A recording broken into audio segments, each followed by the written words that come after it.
हम लोग भक्ति रसामृत सिंधु ग्रंथ से पढ़ रहे हैं पूर्व विभाग, द्वितीय लहरी साधना भक्ति। उसमें रागानुगा का प्रसंग चल रहा है और हम लोग अब श्लोक क्रमांक 276 और 270 के पढ़ रहे हैं। दूसरा दिन है इसके ऊपर। आज मैं फूल और सब्जी वब्जी लेने के लिए गया था भगवान के लिए, तो गेंदे का फूल लेना था। तो मैंने बोला 1 किलो दो। हाँ लाइए। मैंने कहा आधा किलो हम देते नहीं। हमने कहा ये तो याद आ रहा है कि चैतन्य महाप्रभु गौर निताई से जाके पूछो, थोड़ी सी कृपा दे दीजिए। थोड़ी कृपा नहीं देते हो। यहाँ से होलसेल में लो तो लो, नहीं तो जाओ आगे देखो। वो तो नहीं बोलते कि जाओ आगे देखो, लेकिन they give mercy in extreme quantities. बल्कि लिखा है कि चैतन्य महाप्रभु जब भक्तों को प्रसाद पवाते तो एक आदमी को उतना देते जो वो 5 के बराबर। अब ये अद्भुत बात है, वो खाता कैसे होगा वो? हाँ, खाने की शक्ति, पचाने की शक्ति वही दे देते होंगे, लेकिन this is amazing, this is really amazing. चलिए, तो बात क्या हो रही थी? बात ये हो रही थी कि 5 भाव बताए गए थे श्लोक क्रमांक 274 में। Let me just see that.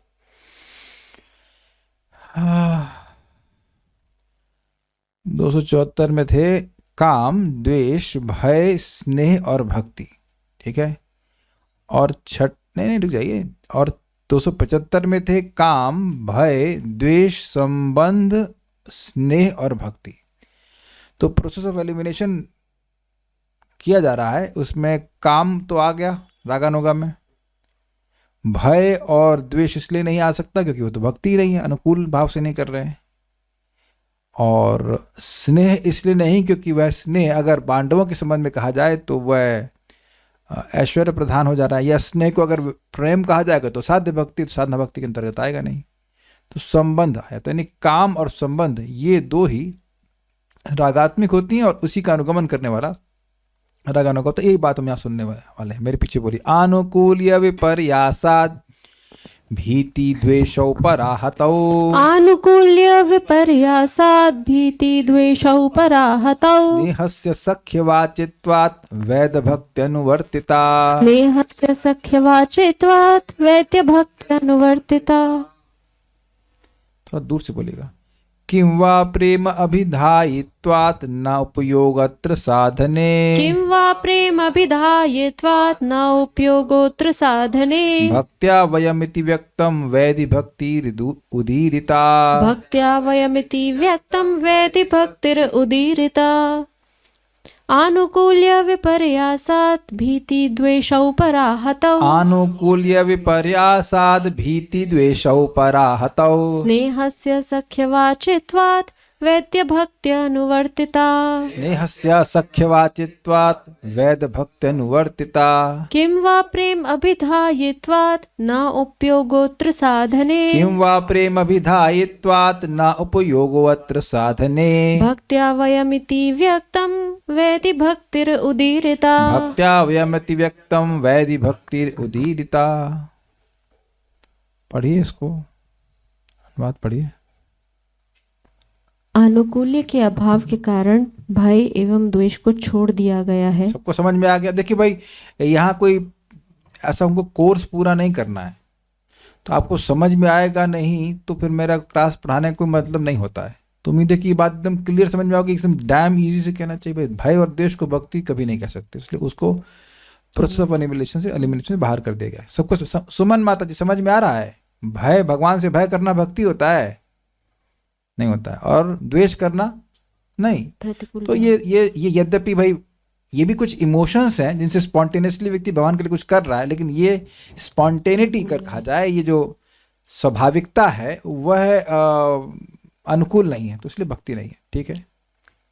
पांडवों का स्नेह सख्यमयी रागात्मिका में पर्यवसान होने पर भी ऐश्वर्य ज्ञान प्रधान होने के कारण विधि मार्ग में स्थान दिया गया है। क्या बोले ये?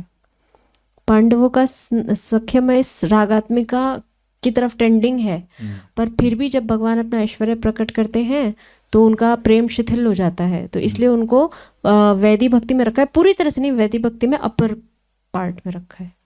वाह, अब तो रट ली जो हम बोले थे। Very good, with emotions, very good, आपको याद है, वेरी गुड। इन्होंने कल का एक्शन भी ध्यान से दिया था। देखो मैंने से बोला था ना, ऊपर की तरफ से, आप यहाँ बोल रही तो ऊपर की तरफ रखा। This is very good, you are very nicely good. आगे पढ़िए, समझाते जाइए। यदि स्नेह शब्द का अर्थ प्रेम है तो यहाँ रागानुगा साधन प्रकरण में उसकी उपयोगिता नहीं है। क्या मतलब हुआ? प्रभु जी, स्नेह तो साधन साधन भक्ति में आएगा तो नहीं, मैं समझ सकता हूँ, थोड़ा मुश्किल बात होगी। देखिए, भाव भक्ति के बाद प्रेम होता है। प्रेम के भी और स्टेजेस होते हैं, स्नेह, राग, अनुराग, प्रेम, राग, अनुराग, स्नेह, मान, प्रणय। 5 तो याद आ रहा है, और 6 होते हैं कि 8 होते हैं, याद नहीं आ रहा। तो अगर कोई कहे कि यहाँ जो शब्द स्नेह आया था श्लोक क्रमांक 275 में, तो वो भगवान के प्रेम को सूचित कर रहा है विशेष। लेकिन तो भाई साध्य भक्ति की बात करने लग जाएगा, तो आप ये तो नहीं कह सकते कि साध्य भक्ति के द्वारा साध्य भक्ति को प्राप्त किया, रसगुल्ले के द्वारा रसगुल्ले को प्राप्त किया, ये तो कोई मतलब है नहीं। आप हलवे के द्वारा हलवे को बनाती हो, या सूजी, चीनी आदि के द्वारा हलवे को बनाती हैं? सूजी चीनी द्वारा। तो मैं कहूँ हलवे के द्वारा हलवा बनाती हूँ, तो क्या मतलब? साध्य भक्ति के द्वारा साध्य भक्ति प्राप्त नहीं हो रही है, इसलिए वो बाहर हो गया इस तरह से। आगे बताइए। श्री नारद जी ने कहा था, हम सब भक्ति के द्वारा श्री कृष्ण को प्राप्त किए हैं। यहाँ पर वैदी भक्ति की प्रतीति होती है। तो नारद जी वैदी भक्ति के अंतर्गत श्री नारद के पहले जन्म में महदुपासनामय भक्ति युक्त श्री नारद में ऐश्वर्य ज्ञान प्रधान रूप से रहने के कारण उन्होंने महापुरुषों के निकट से वैदी भक्ति का ही उपदेश प्राप्त किया था। समझ में आ गया कि इन्होंने वैदी भक्ति का उपदेश प्राप्त किया था, वैदी भक्ति किए थे, भगवान को वैदी भक्ति के द्वारा आगे भगवान का प्रेम प्राप्त की, तो ऐश्वर्य प्रधान भक्ति। ऐश्वर्य प्रधान समझ रहे हैं, इसमें भगवान का ऐश्वर्य प्रधान है। प्रेम है, लेकिन प्रेम में रेस्पेक्टफुल डिस्टेंस है। भगवान मान। ऑफ कर दीजिए, माइक ऑफ कीजिए।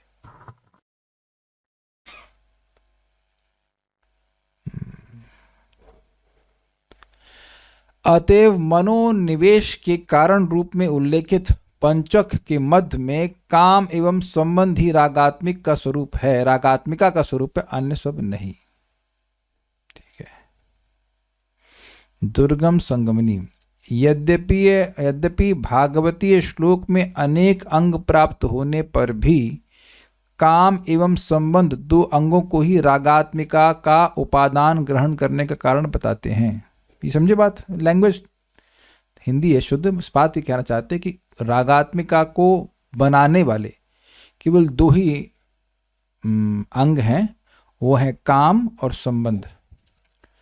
भागवत का श्लोक यहाँ पे बताया है ना, गोपिया कामात भयात कंसो द्वेषात चैद्यादयो नृपः संबंधात वृष्णया स्नेहात यूयम भक्त्या वयम विभो। इस भागवत के श्लोक में जो बताए गए अलग अलग अंग बताए जा रहे हैं ना रागात्मिका के, रागात्मिका के संभावित अलग अलग अंग कह लीजिए, सब अंग है नहीं। काम है, भय है, भीति है, भीति मतलब भय, सॉरी भय भीति क्यों, भय है, द्वेष है, संबंध है, स्नेह है, भक्तियाँ तो है नहीं। भक्तियाँ भी मान लीजिए अगर है तो, अगर मान लीजिए भक्ति भी है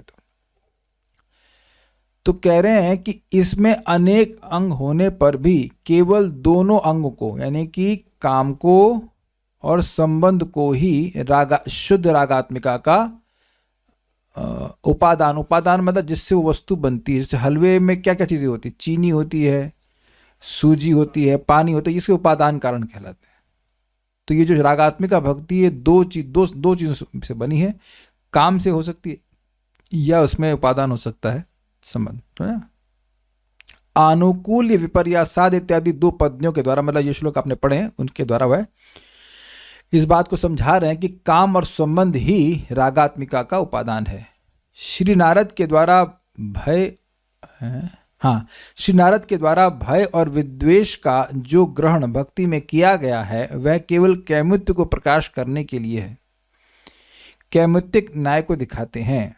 मतलब ये थोड़ा समझी बात क्या, वही कह रहे हैं कि जब भय से कंस ने और द्वेष से शिशुपाल ने भगवान की प्राप्ति करी, तो अब गोपियों के प्रेम का तो कहना ही क्या, गोपियों का जो मन का आवेश है उसका तो कहना ही क्या। अंतर क्या समझ लीजिए, कंस नहीं केवल अनुकूलता की बात नहीं है, कंस और शिशुपाल यद्यपि इनके मन का आवेश था भगवान में, लेकिन इनको याद था कि मैं कंस हूं और मैं शिशुपाल हूं। समझे।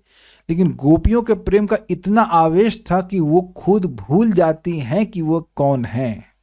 इसको आप पढ़ सकते हैं कि गोपियां आपने पढ़ा भी था, ये जो भगवान अंतर ध्यान हो जाते हैं रासलीला से, तो गोपियों का इतना मनोनिवेश होता है कि वह भगवान का अनुकरण करने लगते हैं। वो मायावाद नहीं है, भगवान इतना मन में छा जाते हैं कि वो कहते हैं आओ, घबराने की जरूरत नहीं। अपनी चुन्नी ऊपर उठा लेती है गोपी ऐसे करके और कहती है देखो मैंने गिरिराज को उठा लिया, तुम लोग आ जाओ मेरी शरण में।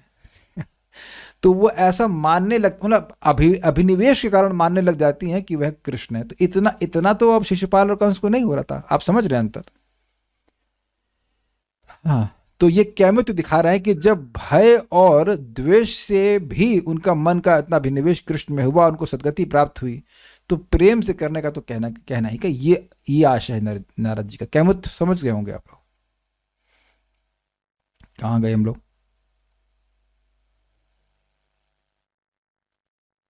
ओ ये मैं 74-75 हो देखने लगा, एक मिनट रुकिए। हाँ, कैमितिक न्याय को दिखाते हैं श्रीमद् भागवत के 11:5-48 पद के अनुसार। ये भी ऐसा महसूस हो रहा है मेरे को, मैंने बहुत डिटेल नहीं किया, लेकिन ये लग रहा है कि ये भी नारद जी बोल रहे हैं। बात वहाँ नहीं हो रही थी, नारद जी और वसुदेव जी के बारे में बात हो रही, बीच में बात हो रही है, वहीं पे बात हो रही होगी। मेरे पीछे बोलिए।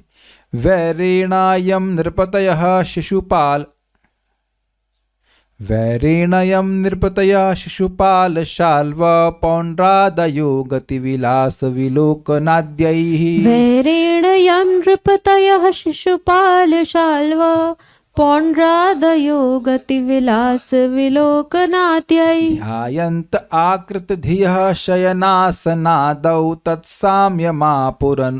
तत्साम्यमापुरनुरक्तधियां पुनः किम्। ध्यायन्त आकृतधियः शयनासनादो तत्साम्यमापुरनुरक्तधियां पुनः किम्। पढ़िए। शिशुपाल, पौंड्रक और शाल्व आदि राजाओं ने तो वैर भाव से श्री कृष्ण की गति, विलास, विलोकनादि का ध्यान किया था। वह भी गति सोते, का मतलब होता है चलना, विलास मतलब लीला, विलोकन मतलब देखना, और अन्य हास परिहास जो भी है। वह भी सोते बैठते चलते फिरते स्वभाविक रूप से ही, फिर भी उनकी चित्तवृत्ति श्री कृष्णाकार हो गई और वे मुक्ति के अधिकारी हुए। बड़ा मजेदार है भाई। वो बैठ करके माला लेकर के भगवान का जप नहीं कर रहे थे। अरे वो श्री कृष्ण, श्री नहीं, अरे वो कृष्ण, अरे वो कालिया, और ये ऐसा करके बातचीत कर रहे थे। एक बहुत बड़ा सीक्रेट है इस जगत में। जब हम सामान्यतः लोगों की बात करते भी हैं, बैठ के खा रहे हैं, पीछे कुछ बात कर रहे हैं, तो उस व्यक्ति की बात हमारे मन को खींचने का सामर्थ्य नहीं रखती है। कि ये पहले आप समझ रहे हैं कि नहीं समझ रहे हैं? क्या आप में से कोई ऐसे व्यक्ति है जो बैठ के खा रहा हो, बगल में कोई बैठा हुआ व्यक्ति हो, तो आप कभी किसी की बात नहीं करते? मुझे नहीं पता निंदा कर रहे हैं कि गुणगान कर रहे हैं, लेकिन करते सभी लोग हैं। किसी ना किसी की बात करनी है, सबको प्रवृत्ति होती है। लेकिन अब ऐसा नहीं कि वो इतना मन में छा जाएगा कि मन उसी में घुस जाएगा हमेशा के लिए। ये बड़ी जबरदस्त बात है। क्या आप कैमित तो समझ पा रहे हैं? वो कोई साधना नहीं कर रहे थे, वो चाह नहीं रहे थे कि उनका मन कृष्णाकार हो जाए। कृष्णाकार मतलब मन में बस कृष्ण ही छाए हुए हैं। अगर कोई आकार दिख रहा है तो किसका? कृष्ण का आकार। कुछ समझ में आ रहा है? ये शब्द बहुत अच्छा शब्द है ये। तो उनकी चित्तवृत्ति जब मतलब unknowingly they were talking about Krishna. वो जप नहीं कर रहे थे महामंत्र का। कुछ समझ में आ रहा है भगवान की बात का महत्व, भगवान की बातों का पोटेंसी। जो एक असुर है जो भगवान को शत्रु मान रहा है, उसका चित्त कितना खराब होगा जो भगवान को शत्रु माने। लेकिन भगवान की बात कर करके उसका चित्त कैसा हो गया? चित्तवृत्ति कैसे? श्री कृष्ण आकार के हो गए। बिकॉज वह सेवन निर्गुण वस्तु का कर रहे हैं, उसका प्रभाव होता है।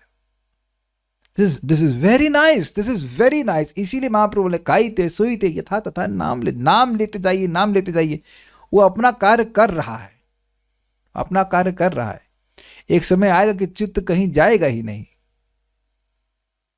This is very nice, this is very nice. फिर आगे पढ़िए। फिर जो लोग फिर जो लोग या लोग लोग का मतलब लोग ही होता है वहाँ। फिर जो लोग प्रेम भाव और अनुराग से श्री कृष्ण का चिंतन करते हैं, उन्हें श्री कृष्ण की प्राप्ति होने में कोई संदेह है क्या? समझे बात? जो असुर है, जो कृष्ण को मारने के लिए प्लानिंग कर रहा है, देखो उसको वहां पकड़ना है, कृष्ण वहां जाता है ऐसे ऐसे प्लानिंग कर रहा है वो धरने पकड़ने की, तब उसको मोक्ष मिल गया। तो अब जो प्रेम से भगवान की बात सुन रहा है, या उसको ये है कि अरे हम भगवान के लिए ये करने जा रहे हैं, पता नहीं आप लोग उस बात को समझ रहे हैं कि नहीं समझ रहे। हमको इतना स्ट्राइक किया था ये बात। वाह, कोई अपने घर से निकला तो संकल्प, मान लीजिए किसी का कि हम भगवान के मंदिर जा रहे हैं, कितनी सुंदर इच्छा है ये। देखो जो भक्त लोग रोज जाते हैं उनको ये सिंपल लगता है, लेकिन कदम भगवान की ओर जा रहा है तो उसमें मन एक है ना बहुत बड़ा factor, actually the only factor. अगर मन में संकल्प ही ना हो तो मंदिर के सामने से निकल जाएंगे और अंदर नहीं जाते हैं।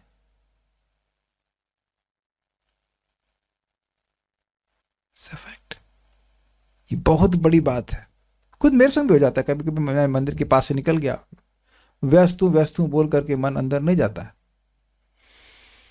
क्योंकि मन अंदर नहीं गया तो टांग भी अंदर नहीं जाती है। ये बहुत बड़ी बात है कि जब कोई व्यक्ति किसी भगवान के पास जा रहा है, मैं जाऊंगा, भगवान को प्रणाम करूंगा, भगवान को देखूंगा, कुछ निवेदन करूंगा, या कुछ लेके भी जाऊंगा। अरे खाली हाथ कैसे जाऊं भगवान के सामने? अगर आपके पास धन है तो आप जैसे भी करके जा सकते हैं, नहीं तो तुलसी का पत्ता ही ले जाइए, वो तो फ्री मिलता है। हमारे घर के आसपास तो इतनी तुलसी हुई है, पत्ते ले जाइए। ये बहुत बड़ा संकल्प, बहुत बड़ी बात है, ये भगवान के पास जा रहा है।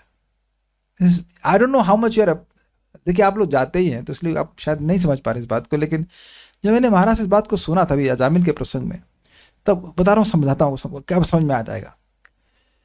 जब अजामिल फंस गया था वैश्या के चक्कर में, तो उसके मन में ऐसे संकल्प आने लग गए थे, मैं इसके संग रहूंगा, मैं इसके संग रहूंगा, मैं ये करूंगा, मैं वो करूंगा, घूमने जाऊंगा, पिकनिक, जो भी सोच रहा था। तो ये उसके मन के पतन का लक्षण है ना। उसके स्नेह किसके प्रति आ रहा था? उस वैश्या के प्रति। तो स्नेह है तो उसके अनुरूप वो कार्य भी करेगा, ये करना है, वो करना है, ये करना है, वो करना है। और अब यही स्नेह अगर भगवान की तरफ जाने लग गया कि भगवान के लिए करना है, भगवान के लिए करना है, भगवान के लिए करना है, भाई ये बहुत सुंदर, एक्चुअली यही इसी की ट्रेनिंग दी जा रही है। प्रारंभ में व्यक्ति गुरु के आदेश से करता है, लेकिन बाद में अब क्योंकि भगवान का संपर्क कर रहा है, तो भगवान का संपर्क करते करते उसकी चित्तवृत्ति श्री कृष्ण आकार हो जाती है। अब इसके बाद ये भगवान के लिए करना है, अब इसके बाद ये भगवान के लिए करना है, और उसमें एक नेचुरल उत्साह रहता है। तो ऐसे व्यक्ति का, जिसका बड़े प्रेम भाव से, बड़ी श्रद्धा से भगवान की वह सेवा कर रहा है, और उसको श्री कृष्ण की प्राप्ति हो जाए तो उसमें कहना ही क्या। देखिए मैं इसलिए समझा रहा हूं ये बात कि श्री कृष्ण का चिंतन का मतलब ये नहीं कि बस अब सो गया, नहीं। कंस, शिशुपाल भी, कंस भी, ये सब लोग केवल बैठे चिंतन नहीं कर रहे थे, वो प्लानिंग भी कर रहे थे। कृष्ण को ऐसे मारना है, कृष्ण के लिए को, मतलब कृष्ण को मारने के लिए ये करना है, लेकिन करना तो कृष्ण के लिए है ना। कृष्ण के को डैश, कभी जहर देना है, कभी ये असुर भेजना है, कभी वो असुर भेजना, काम तो कृष्ण के लिए था ना। मत कर्म कृन था ना, गलत कर्म था, लेकिन था तो कृष्ण के लिए कर्म ना। इसलिए चिंतन का मतलब ये मत सोचिएगा बस खाली बैठ के सोचते रहना है, वो भी है, लेकिन by actions of the senses the mind is engaged. I hope it is very clear. तो एक आप बताओ कि आप लोग के मन में कभी सपना आया कि आप प्रतिकूल भाव से भगवान के लिए कुछ कर रहे हो? आज तक किसी को सपना है भाई, मान लीजिए बहुत अनर्थों से युक्त हो, लेकिन फिर भी क्या ये अनर्थ मन में कभी आया कि कृष्ण को जान से मार देंगे, जहर देंगे कृष्ण को, या कृष्ण आपके हृदय को फाड़ रहे हैं, खराब आदमी है? नहीं नहीं, अरे फाड़ तो अपनी जिंदगी को खुद रहे हैं, तो भगवान क्यों फाड़ेंगे? दही बनाने वाले, ऐसा तो मैं नहीं समझता कि आता होगा, नहीं आता होगा। तो क्या संदेह है इसमें? तो इसीलिए तस्मात् केन अपि उपायेन, किसी भी तो उपाय से व्यक्ति को मन में भगवान में लगाना चाहिए। देखिए उपाय, किसी भी उपाय का मतलब है कि अब भक्ति से नहीं लग रहा है तो भय से लगाओ, द्वेष से लगाओ, ये अर्थ है, लेकिन वैसे भय और द्वेष से लगाने के लिए नहीं कह रहे। इस प्रकार की व्याख्या भक्ति रसामृत सिंधु लिखा है, सिंधु के 1.2.3 में भी की गई है।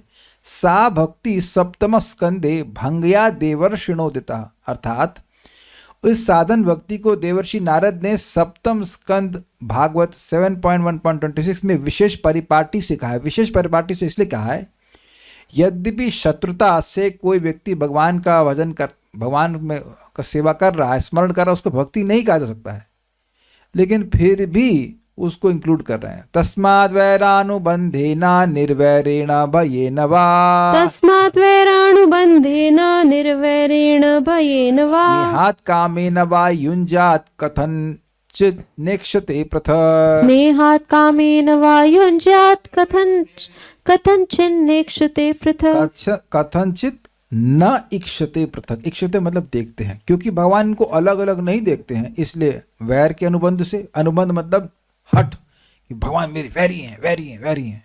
निर्वैरेणा ये भक्ति भाव से, भयेना भक्ति से, सॉरी भय से, स्नेह या काम से।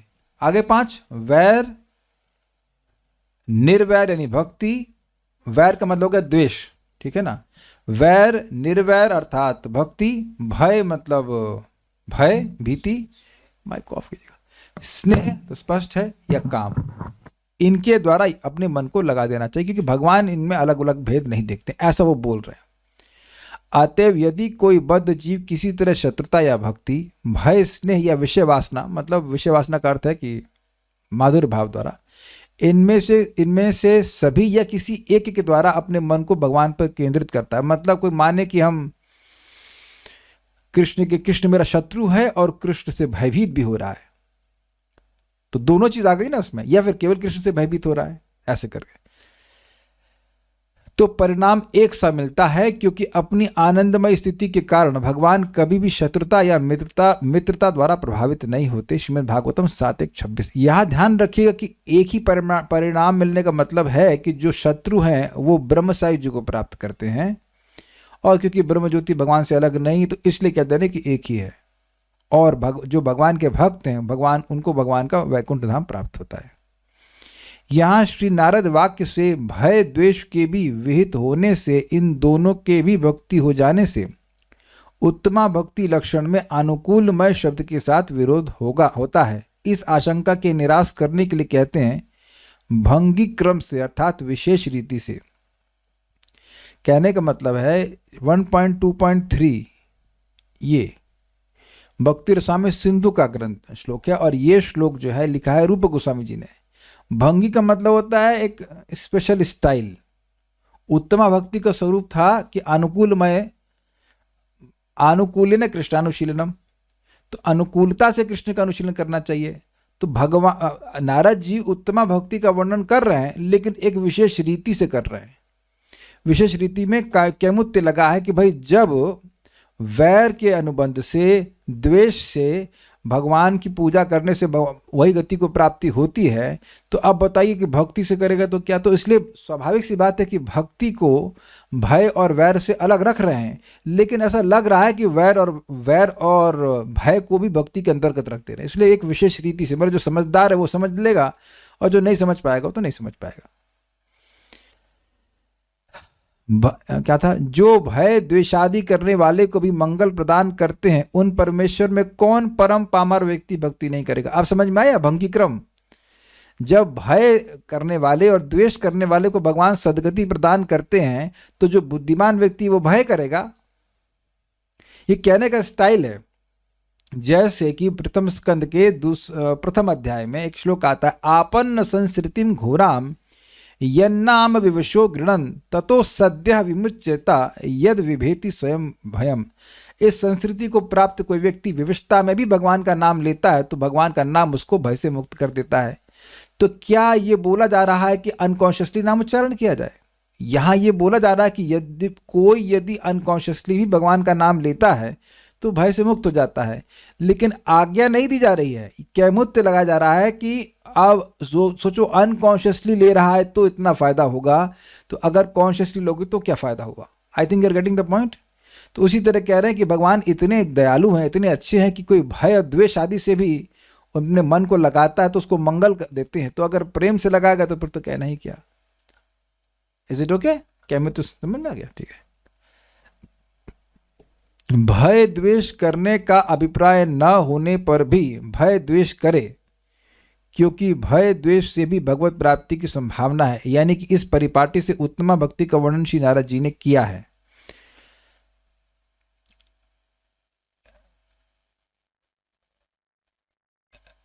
एक मिनट, क्या है? भय द्वेष करने का अभिप्राय न होने पर भी भय द्वेष करे, क्योंकि भय द्वेष से भी भगवत प्राप्ति की संभावना है। पूरा पढ़ने के बाद समझाएंगे। यानी कि इस परिपाटी से उत्तमा भक्ति का वर्णन श्री नारद जी ने किया है। यहां पर युंजात में संभावना अर्थ में लिंग लकार का विधान है, विधि अर्थ में नहीं। भय द्वेष का विधान नहीं कर सकते हैं। यद्यपि यह वाक्य श्री कृष्ण, हाँ रुकिए, इस बात यहाँ पे क्या हो रही, बात ये हो रही है, युंजात शब्द से ये हो रहा है कि अभी अब ये भी संभावना है, इसको भी आप संभावना में ले सकते हो कि अगर कोई भय और द्वेष से भगवान का भजन नहीं कर रहा, मन में लगा रहा है, तो उसकी भी सद्गति होगी। लेकिन भय और द्वेष से करने की आज्ञा नहीं दे रहे हैं। कहने कि ये भी संभावना मीन्स पॉसिबिलिटी है, उसको सैंक्शन कर रहे हैं कि अगर भय और द्वेष से भी तुम और कैसे नहीं कर पा रहे हो, भय और द्वेष से भी तुम्हारा मन भगवान में लग रहा है तो लगाओ, कि उससे भी तुम्हारा कल्याण होगा। ये अर्थ है, उससे भी कल्याण होता है, ये अर्थ में कह रहे हैं। बट नॉट, ये नहीं कह रहे कि भय और द्वेष से भगवान में लगाओ मन। भगवान से भयभीत होने की क्या जरूरत है? अपने हैं ना वो उन्हीं के तो हम अंश हैं। Is it not? He is suppose to be loved by us, उनकी हमें सेवा करनी चाहिए, भयभीत होना चाहिए। ये बात है। और द्वेष करने का तो कोई मतलब ही नहीं है। ठीक है। यद्यपि यह वाक्य श्री कृष्ण पर है, तथापि उनके अंशों में भी तारतम्य से जानना होगा। मतलब देखिए, सबसे ज्यादा लाभ तो भगवान कृष्ण स्वरूप में भक्ति करने से है, लेकिन और भगवत स्वरूपों में भी इस प्रकार से करने से लाभ होता है, ये कहने का अर्थ है। पर इसका आगे क्लियर किया जाएगा कि अन्य भगवत स्वरूपों में जब कोई असुर द्वेष करता है या भय करता है और वो भगवत स्वरूप उसको मारते हैं तो वो मोक्ष नहीं देते हैं, लेकिन भगवान श्री कृष्ण जब मारते हैं तो उसको मोक्ष दे देते हैं। जब अन्य भगवत स्वरूप मारते हैं तो उच्चतर गति मिलती है, लेकिन मोक्ष नहीं मिलता है। लेकिन भगवान कृष्ण स्वरूप में जब आते हैं भगवान, तो अपनी कृपा को बिल्कुल होल्ड नहीं करते, तो मारेंगे तो सीधे मोक्ष दे देंगे। तो या तो ब्रह्मसायुज मिल जाएगा या फिर सारूप्य मिल जाएगा। Is it sinking? इसे कहते हैं हतारी गतिदायक। ये केवल भगवान श्री कृष्ण का गुण है। भगवान कृष्ण और विष्णु में भेद नहीं है, लेकिन अन्य विष्णु स्वरूपों में भगवान अपनी शक्ति को अपनी इच्छा से पूर्णतः प्रकट नहीं करते हैं। तो अगर किसी असुर को मारते हैं तो फिर सदगति नहीं होती है। सदगति से मतलब सदगति तो होती है, उच्चतर गति होती है, लेकिन मोक्ष नहीं मिलता है। तो यहाँ बात ये हो रही है कि यद्यपि ये बात श्री कृष्ण पे बोली जा रही है कि कृष्ण का किसी तरह से स्मरण करें। शिशुपाल ने, कंस ने तो कृष्ण का स्मरण किया ना, गोपियों ने तो कृष्ण का स्मरण किया। जिनका विष्णु का नाम लिया गया, रखिए, गोपियों का नाम लिया गया, कंस का नाम लिया गया, शिशुपाल का नाम लिया गया, और पांडवों का नाम लिया गया, और विष्णु का नाम लिया गया। किसके संबंध में है ये? कृष्ण के संबंध में है ना। लेकिन यही सिद्धांत अन्य विष्णु स्वरूपों पे भी होगा, भगवान श्री राम में, नरसिंह में, सब में होगा। लेकिन जब कोई व्यक्ति भगवान विष्णु की उपासना करता है भक्ति से, तब तो वो वैकुंठ की प्राप्ति करता है। लेकिन भगवान विष्णु जब किसी असुर को मारते हैं तो अब क्योंकि उसका भगवत बुद्धि नहीं होती है तो उसको मोक्ष नहीं मिलता है, उच्चतर गति प्राप्त होती है। जैसे काल नेमी को मारे भगवान विष्णु स्वरूप में तो कंस बन गया, फिर असुर ही बना। ये बात है। ओके। यथा भागवत में 7:1-31 में कहा गया है, तस्मात् केनापि उपायेन मनः कृष्णे निवेशयेत्। तात्पर्य यह है कि चाहे जैसे हो अपना मन श्री कृष्ण में तन्मय कर देना चाहिए। तो ये तस्मात् कहने का मतलब क्या है? क्योंकि भगवान में मन लगाने से जीव का कल्याण होगा ही, इसीलिए किसी भी उपाय से मन को भगवान में लगाना चाहिए। देखिए, मन का मतलब है, मैंने अभी समझा दिया, मन मतलब इंद्रियां, नॉट ओनली मन। क्योंकि मन में संकल्प नहीं होगा तो इंद्रियां कभी नहीं लग सकती हैं। स्वीकार्य है? मैं एग्जाम्पल देता हूँ, बहुत मजेदार। एक व्यक्ति हैं, वो बोले प्रभु जी जूम लिंक दीजिएगा, हम आएंगे। हमने अच्छा आइए। बोले प्रभु जी भीड़ में फंस गया था इसलिए नहीं आ पाया। कितने लोग उसको स्वीकार करेंगे? आप में से कितने लोग भीड़ में फंसने की वजह से जूम में नहीं आ पाते? रंजना माता जी, भीड़ में फंसने की वजह से जूम में नहीं आ पाती हैं। ये कहिए कि इंटरनेट नहीं मिला, मान जाऊंगा। ये कह लीजिए कि भूल गए तो भी मान जाऊंगा। कहिए काम था नहीं आ पाए तो भी मान जाऊंगा। बीमार थे तब भी चलो वहां पे मान जाऊंगा, नहीं तो आप फोन तो बटन दबाना है। लेकिन को कहे मैं भीड़ में फंस गया, इसका मतलब मैं मान रहा हूँ, चलो मान रहा सत्य बोल रहा हूँ, लेकिन इसका मतलब उन्हें याद ही नहीं रहा कि क्लास कब है। चले गए होंगे मार्केट में, तो मार्केट में तो क्लास नहीं सुन सकते, चाहे जूम हो चाहे रूम हो चाहे कुछ भी हो। तो मन में संकल्प ही नहीं था या याद ही नहीं रहा कि आज इतने बजे क्लास है, तो उसकी सबसे कोई व्यवस्था नहीं बनी। क्या आप लोग समझ रहे हैं इस बात को? आज जो आपने भोजन बनाया था उसका सबसे पहले मन में संकल्प आता है कि नहीं आज हम ये बनाएंगे। हम लोग रोज अम्बली खाते हैं, कुछ लिटिल ऑन कह सकते हैं हम्बल प्रसादम, और थोड़ी सब्जी, तो आज वेद बांधेंगे ना आज हम नहीं खाएंगे। उन्होंने कहा ठीक है भाई, जो मन में आप बना लीजिए, कोई दिक्कत नहीं। तो आज मन में संकल्प ही नहीं था कि आज हम अम्बली खाएंगे, ये आज नहीं, ऐसा होता है ना कि आज नहीं, आज यूँ नहीं खाना आज, तो फिर हम नहीं बनाते हैं। तो आप समझ रहे हैं कि कोई इंद्रियों का कोई कार्य है तो वह कार्य के पीछे मन होता है। क्यों वेद, समझ में आया उदाहरण आपको? हाँ। आज कहीं नहीं आज हम खिचड़ी बनाएंगे, ठीक है भाई बनाई, कोई आपत्ति नहीं, बना लीजिए कोई दिक्कत नहीं, भगवान के लिए बनाई, कोई दिक्कत। मन नहीं होता है तो व्यक्ति वो कार्य नहीं करता है। बहुत बार आपने देखा कोई बोल रहा है कुछ, आपका मन कहीं और है, तो आप कान है लेकिन आप वहां नहीं है, बहुत बार ऐसा होता है। तो मन को किसी भी उपाय से लगाने का मतलब मन को, अपनी इंद्रियों को भगवान की सेवा में लगाए रखना चाहिए, इससे लाभ होता है। श्रीमद् भागवत के 7:1-27 में उक्त है, यथा वैरानुबंधेना, बोलिए, यथा वैरानुबंधेना मर्त्यस्तन्मयताम इया, यथा वैरानुबंधेना मर्त्यस्तन्मयताम यात्, न तथा भक्ति योगेना इति मे निश्चिता मतिः, न तथा भक्ति योगेन इति मे निश्चिता मतिः। बोलिए, अनुवाद पढ़िए। मेरा तो ऐसा दृढ़ निश्चय है कि मनुष्य वैर भाव से भगवान में जितना तन्मय हो जाता है उतना भक्ति योग से नहीं होता। तब नारद जी क्या बोल रहे हैं? देखिए, सब भंगी क्रम से बोल रहे हैं, इनडायरेक्ट अजीब तरह से बोल रहे हैं। तो फिर हम लोग वैर भाव करें, ऐसा उसको पढ़ लेंगे तो यही लगेगा अरे इसको तो नारद जी कह रहे हैं वैर भाव करें। अब एक प्रश्न है कि वैर भाव से अधिक तारतम्य होता है, तो नारद जी को पूछो कि आप काहे नहीं करते फिर? तो आप वैर भाव करिए, तो ये बात नहीं है। पढ़िए इसको, नारद जी ने।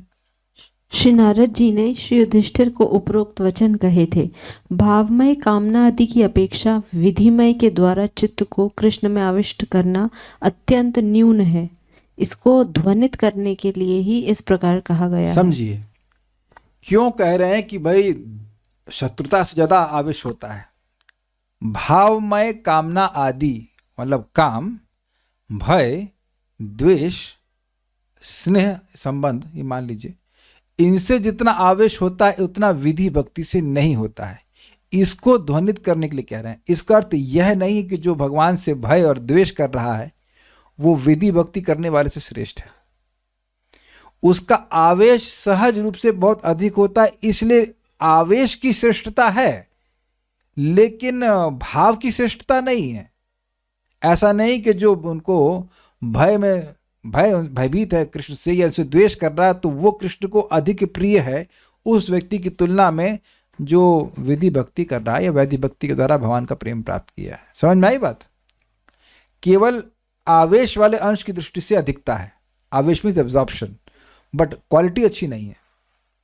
भावमय उपायों में से निंदित होने पर भी वैरानुबंध उस प्रकार आवेश रहने के कारण विधिमय भक्ति योग से भी श्रेष्ठ है। ये समझे बात? भावमय उपायों में से, भावमय उपाय कौन से हैं? काम, भय, द्वेष, स्नेह और संबंध। उसमें भय और द्वेष की निंदा की गई, उनको तो भक्ति नहीं माना गया है।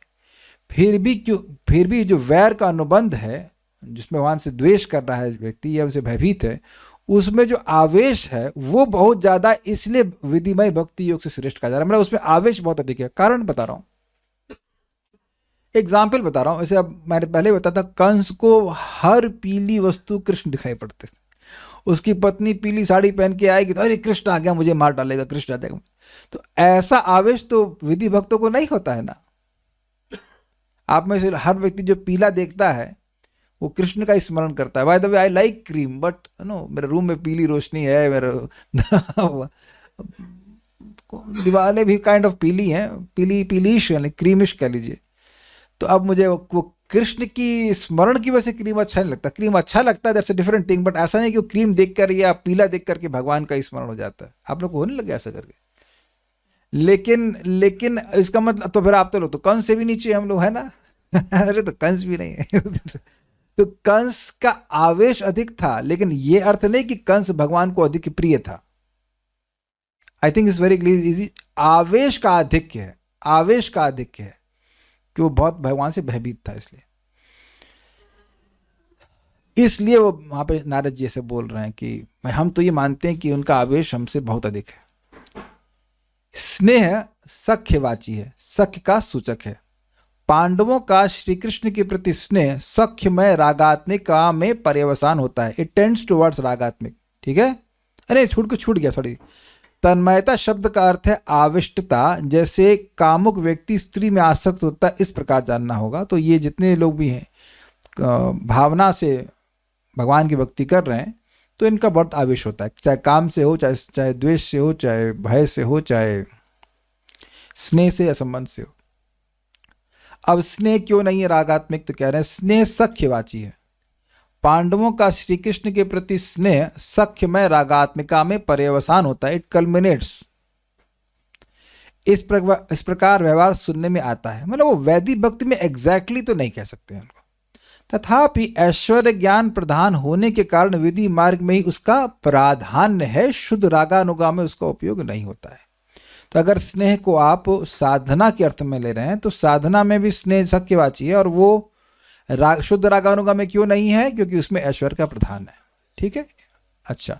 यदि स्नेह शब्द से प्रेम सामान्य का बोध होता है, तब उसका विशेष कथन न होने के कारण उस क्रियाओं का निर्धारण न होने से अनुकरण करना संभव नहीं है। इसलिए रागानुगा नामक साधन में वह उपजीव अर्थात मॉडल न होने से उसका उपयोग नहीं होगा।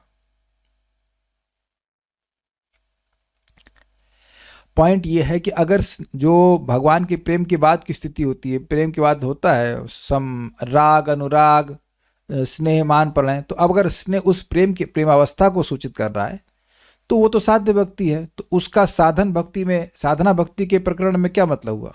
Y will it have any value? तो उसमें क्या करना है वो क्लियर नहीं होगा। भाई साध्य भक्ति में क्या करना है वो आप साधना में कर सकते हो? नहीं कर सकते हो। भाव भक्ति में मन लगातार मन में भगवान की तरफ जाता है, तो अब आपको कहें अच्छा आप अपने मन को हमेशा भगवान की तरफ बहाइए तो अब ये तो होगा ही नहीं ना। तो जब भाव भक्ति की कार्य को आप नहीं कर सकते हो, वो आपका मॉडल नहीं हो सकता है, तो प्रेम भक्ति कैसे हो सकता है? समझा के बात?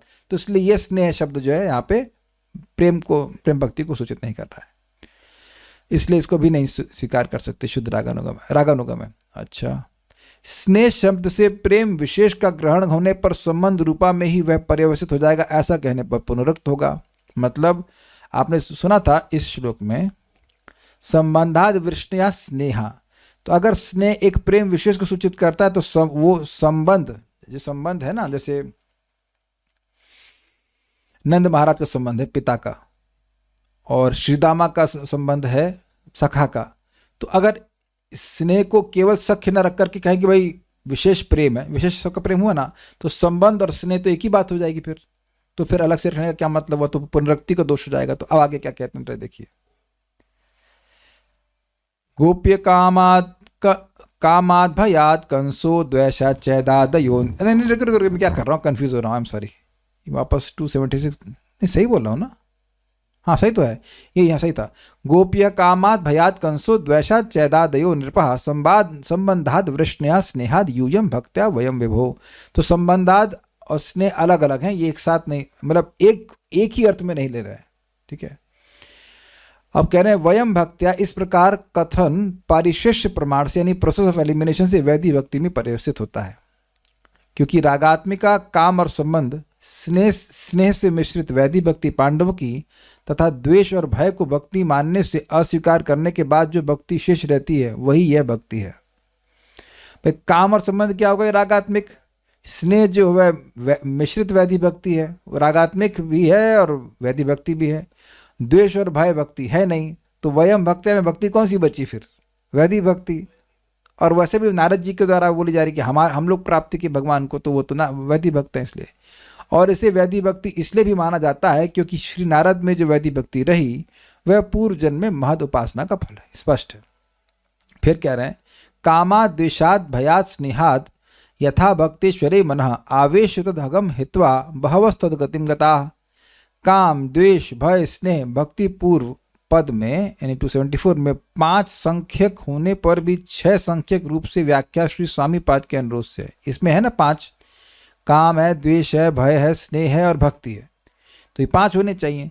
तो अब 275 में यानी कि इसमें 6 कैसे आए? काम, भय, द्वेष, संबंध और स्नेह और भक्ति, या तो 6 आ गए। तो 274 में 5 बोल रहे हैं, 275 में 6 कैसे आ रहे हैं? तो उसको कह रहे हैं कि ये 6 जो है श्रीधर स्वामी पाद के अनुरोध से, मतलब उनकी टीका के अनुसार 6 है। अब नोट देखिए, 275 में संबंध को भी स्वीकार किया गया है जो कि श्रीधर स्वामी पाद की टीका के अनुसार है, एक बात है। लेकिन कह रहे हैं वस्तुतः संबंधाद्य स्नेह तस्माद वृष्णयो च इत्येकमिति कथन वोपदेव के अनुसार हुआ है। दोनों स्थल में संबंध और स्नेह के मध्य में विशेषता नहीं है। नोट देखिए, वोपदेव के अनुसार संबंध और स्नेह एक ही है। वस्तुतः 275 की दूसरी पंक्ति संबंधाद वृष्णयः स्नेहाद यूयम का अर्थ है स्नेह से युक्त संबंध से वृष्णियों एवं तुम पांडवों ने भगवान को प्राप्त किया है। Does that make sense? देखिए यहां 5 गिनाए गए थे ना, काम, द्वेष, भय, स्नेह और भक्ति, ये है इतना ही। अब इसमें जो व्याख्या की जा रही है, संबंध जो एक्स्ट्रा आ गया, तो इस लाइन का मतलब है कि संबंध युक्त स्नेह से वृष्णियों ने और पांडवों ने भगवान को प्राप्त किया। तो अब अगर आप वृष्णि का अर्थ लेते हैं यदुवंशी, तो वो हो जाएगा वैदी मित्री मिश्रित रागात्मिक, नहीं वैदी मतलब वैदी भक्ति रागात्मिका जिसमें थोड़ा ऐश्वर्य का भाव है, यानी सॉरी वैदी भक्ति है लेकिन ऐश्वर्य प्रधान और हाई क्लास की वैदी भक्ति कह लीजिए। और अगर वृष्णि का अर्थ लेते हैं नंद बाबा आदि, तब वहां वो प्योर शुद्ध रागात्मिक हो जाएगी। Is it sinking? तो उस तरह से वो ग्रहण कर रहे हैं। तो ये संबंध और स्नेह को एक साथ ले रहे हैं। ओके, तो बेसिकली बात 5 ही है, लेकिन श्रीधर स्वामी जी ने 6 कर दिया, इसलिए वो 6 गिनना जा रहा है। इस प्रकार भागवत 7.1.31 में कथित है, मेरे पीछे बोलिए, कतमोपि नवेन स्यात् पंचानां पुरुषं प्रति, कतमोपि नवेन स्यात् पंचानां पुरुषं प्रति, तस्मात् केनापि पायेन मनः कृष्णे निवेशयेत्, तस्मात् केनाप्युपायेन मनः कृष्णे निवेशयेत्। जो 5 प्रकार के भगवान का चिंतन करने वाले हैं, कौन सा? काम, भय, द्वेष, स्नेह और भक्ति है। ये तो बोल रहा हूं, ये सही ना? स्नेह और संबंध है? नहीं, स्नेह और संबंध अलग अलग नहीं लिया है। नहीं ना ना ना, देखिए ना ना ना ना, काम, द्वेष, भय, भक्ति और स्नेह, यही 5 हैं। ठीक है, संबंध को स्नेह से जोड़ के लिया जा रहा है। जो 5 प्रकार के भगवान का चिंतन करने वाले हैं, उसमें राजा वेन की तो किसी में गिनती नहीं होती, कारण उसने किसी भी प्रकार से भगवान में मन नहीं लगाया था। कहने का उद्देश्य यह है कि चाहे जैसे ही अपना मन श्री कृष्ण में तन्मय कर देना चाहिए, इससे 5 का समाधान सुंदर रूप से हुआ। तो 5 ही भक्ति के बारे में वर्णन हो रहा है। श्लोक में पुरुषम प्रति का कहा गया है, इसका अर्थ है पुरुष अर्थात भगवान के प्रति मनोनिवेश करे, इस अर्थ में ही कथन की सार्थकता है। मतलब ये श्लोक बोल रहे हैं, इसमें आना पुरुषम प्रति, भगवान के प्रति करे, ब्रह्म के प्रति करने के मतलब नहीं हो रहा है। अब कोई प्रश्न है किसी का? देख लीजिए, पता नहीं ब्लैक क्यों हो गया। स्नेह वाला लाइन नहीं समझ में समझे, वो बाद में होता है, नहीं समझे तो कोई बात नहीं, ठीक है। So will stop here. अब इसके बाद और एक डिस्कशन आएगा जो कि काफी इंटरेस्टिंग है। किस भाव में व्यक्ति भक्ति कर रहा है, मन का अभिनिवेश तो ठीक है, लेकिन जिस भाव में वह भक्ति कर रहा है उसके अनुसार उसको साध्यता प्राप्त होगी। एक टीजर दे रहे हैं आपको कि जो असुर भगवान के द्वारा मारे जाते हैं तो प्राय वह ब्रह्म सायुज्य प्राप्त करते हैं, जिसको मुनिगण भी लोग प्राप्त साथ में रहते हैं। मुनि और असुर सब साथ में रहते हैं, एक पार्टी। लेकिन उनमें से कुछ असुर सारूप्याभास प्राप्त करते हैं, मतलब भगवान के धाम में जाते हैं, भगवान जैसा रूप मिलता है, लेकिन केवल ब्रह्म सुख मिलता है, भगवान की सेवा का सुख नहीं मिलता है। तो इसलिए भक्तों को कब, आप लोग करोगे नहीं की बात बोलने वाली, भक्तों को कभी भी प्रतिकूल भाव से सेवा नहीं करनी चाहिए। जैसे अंडरस्टूड नहीं करते हैं, लेकिन और ये सोचना कि अगर वैकुंठ गए तो सबको सेवा ही मिलेगी, यह भी ठीक नहीं है। आप लोगों पे इसलिए घटित नहीं होगा कि आप लोग जब भी जहां भगवान के पास जाएंगे तो भक्ति करके ही जाएंगे, लेकिन एक बात कही गई थी कि भक्ति क्यों मांगे, मोक्ष क्यों ना मांगे, वैकुंठ जाएंगे तो सेवा तो मिल ही जाएगी ना। देखिए एक अंतर है। कल एक हमने, कल की बात है ना, परसों की बात होगी, मैं पहले इससे बात छोड़िए, यहां पर सेवा नहीं चाहते हो तो वैकुंठ जाके तुम सेवा मांगने लग जाओगे? बताइए, कुछ कम ही है ना चांस। आप देख रहे हैं कि इस तरह की भक्ति में जगत दुखमय लग रहा है, इसकी बहुत प्रधानता है। मोक्ष की इच्छा बहुत ज्यादा है, और जब मोक्ष की इच्छा होती है तो भक्ति उत्पन्न नहीं होती है। ये बात ध्यान रखिएगा। हम लोग पढ़ चुके हैं, ये समझने में कठिनाई हो रही है, पढ़ चुके हैं ना कई बार। मोक्ष की इच्छा बहुत ज्यादा है, मोक्ष की इच्छा ही प्रबल है, तो भक्ति कैसे आएगी? भक्ति मतलब सेवा। दोनों हाथों में अपने कुछ पकड़ रखा है तो बाकी तीसरा हाथ निकालेंगे, कैसे करेंगे? कृष्णाष्ट, इसलिए कुछ जानबूझकर बोल रहे कि ना मोक्ष की इच्छा मत रखो। और आपने कल सुना भी ना कि मोक्ष अपने आप जबरदस्ती दिया जाता है। जबरदस्ती दिया क्या जाता है? आपने सुना ना कि आप भगवान की सेवा करने की जैसे इच्छा किए तो आप मुक्त हो गए। बिना मुक्त हुए भगवान की सेवा की इच्छा आएगी ही नहीं। वस्तुतः मोक्ष मतलब क्या, मुक्ति मतलब क्या? अन्यथा हित्वा अन्यथा रूपेण स्वरूपेण अवस्थिति, अन्य स्वरूपों को त्याग कर अपने स्वरूप में स्थित हो जाना, कि हम कृष्ण के सेवक हैं। तार वध्य मोक्ष वांछा कैटभ प्रधान, जहां हैते कृष्ण भक्ति होय अंतर्ध्यान। तो व्यक्ति को अपनी सेवा भावना को बढ़ाना चाहिए, मोक्ष वांछा को नहीं बढ़ाना चाहिए। तो ये सब भी बातें आएंगी कि जो असुर लोग भगवान का संपर्क प्राप्त किए और वो मरे, तो अब वो कहाँ गए, वो अलग अलग उसमें पॉसिबिलिटी है। So it's interesting discussion. और तो मेरे ख्याल से कोई प्रश्न नहीं है, so will stop now. Shiva Bhakti Swami Sindhu की जय, श्रील प्रभुपाद की जय, निताई गौर प्रेमानंदे।